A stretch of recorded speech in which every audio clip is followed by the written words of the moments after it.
Salam. I asked earlier, but I'm not quite sure what to do, and I didn't say one very important thing. Please let me finish. Urine splashed over the ground. It was and it dried. I didn't. You didn't see where it was. Okay. I walked over there with wet feet sometimes, and I said, okay, I don't know whether I hit the impure spots. Now the thing is, if I now pour water on over there until more until everything is unchanged and mixed, do we have a problem, or must I also wash every place I walked over with wet feet, and are my prayers invalid? And if you ask yourself, why did this imbecile didn't wash it right away? Now the thing is, last week I got beaten with a stick on my head, and it bled really badly. I can't just pour a bucket of water at home on the ground anytime without consequences. I hope you get me. Shukran. Akhi, you are putting yourself in a corner, and I will try not to be rude. I'll try not to be harsh.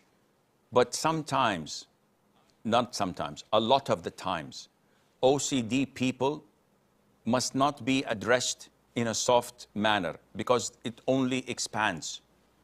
So you have to be harsh with them, and you have to like slap them so that they wake up. This is what Shaytan is doing to you.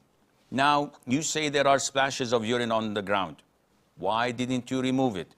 Well, last week I did put a bucket and I was beaten by a stick by my parents.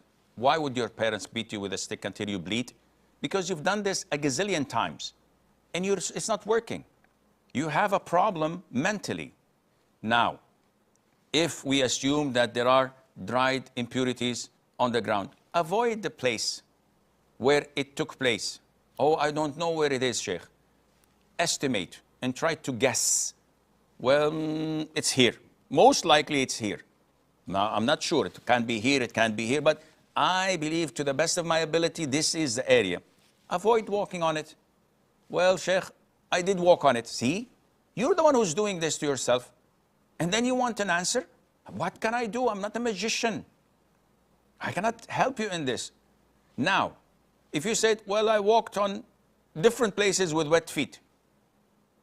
If you're not certain 100% that you stepped on the Najasa and it transferred to your wet feet and your wet feet took it elsewhere, then the default that it is pure.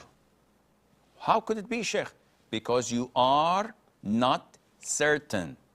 If we start doubting things, then the doorknob, then the light switches, then my comb, which I use to comb my hair, then my pen, then my blouse, then my t-shirt, then my mug, everything there's possibility of not being pure. Not only that, your mom, who you kiss and hug every morning, yes, she beats you with a stick until you bleed.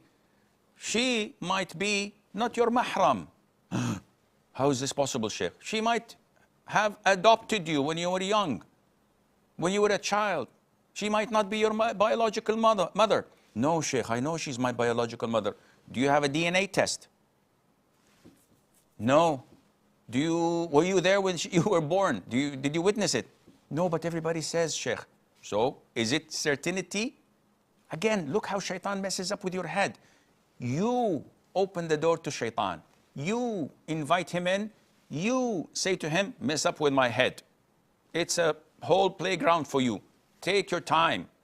I'm willing to respond. Allah says in chapter 14, Surah Ibrahim, verse number 22, Allah has promised you. Who's saying this? Satan. Allah is telling us about when the people of hell complain and blame Satan. You are the reason that we are here. Satan says, he stands up to give an oration, to give a khutbah. He says, I did not do anything. Allah promised you the truth, fulfilled his promise. I promised you and I betrayed you. I had no control over you except to call you, and you responded and answered me. So don't blame me, rather blame yourselves. I'm not going to benefit you. You're not going to benefit me. He states clearly, I had no control over you. If he had no control over us, then what are we doing? We're messing our own lives. Not only that, We're making the lives of our parents, of our siblings, of our neighbor as miserable as it can be. Everybody around us, look, look, look, look, look. He's a practicing Muslim. Look what Islam is doing to him. Messing up with his head. Everything is najis. One drop of urine, he thinks that, oh, this is acid. The moment it falls on a thing, it burns it. It burns the floor. It burns the ceiling. It burns the mattresses. It spreads. This is coronavirus, akhi. This is mouth and foot disease. This is not a drop of urine. You are exaggerating things. So, c'est la vie. This is life. This is your fault, not mine.